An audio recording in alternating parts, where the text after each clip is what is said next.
બનાસકાંઠાના સિહોરી થરા હાઈવે પર દોડી રહેલી ઇકો કાર આખલા સાથે અથડાતા અકસ્માત સર્જાયો. આ અકસ્માતમાં આખલો આગળના ભાગેથી કારમાં ઘૂસી જતા આખલાનું મૃત્યુ થયું.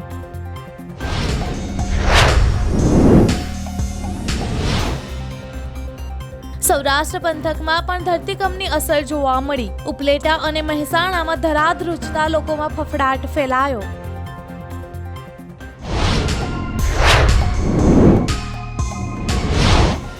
દિલ્હી પોલીસ આજે શુક્રવારે સવારે સ્વાતિ માલીવાલ સાથે 30,000 કોર્ટ પહોંચ્યા. સ્વાતિ માલીવાલનું નિવેદન CRPCની કલમ 164 હેઠળ નોંધવામાં આવશે.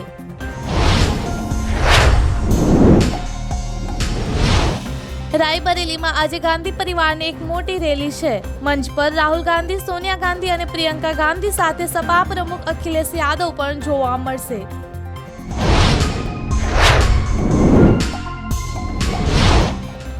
ઉત્તર પ્રદેશમાં કતરનથી ભરેલી એક ત્યજી દેવાયેલી બોરી રસ્તા પર પડેલી મળી આવી. રસ્તાના કિનારે પડેલી આ બોરીનો વિડીયો સોશિયલ મીડિયા પર વાયરલ થયો.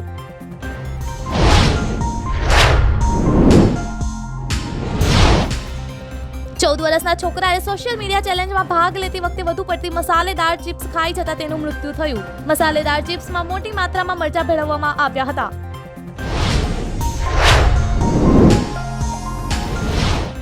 અમેરિકામાં ટેક્સાસના ગેલ્વેસ્ટન પાસે એક ભયાનક બોટ અકસ્માત થયો. 2000 ગેલન તેલ ઢોળાવવાના કારણે જળચર પ્રાણીઓના જીવ જોખમમાં મુકાયા.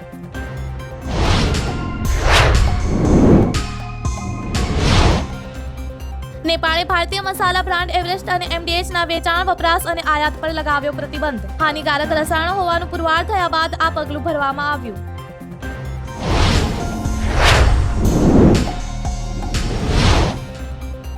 ઇંગ્લેન્ડના પૂર્વ ખેલાડી ડેવિડ લોયડે કહ્યું કે વિરાટ ક્યારેય સચિન જેટલો મહાન નહીં બની શકે. સચિન પોતાનો ઈગો ઘરે મૂકીને આવે છે.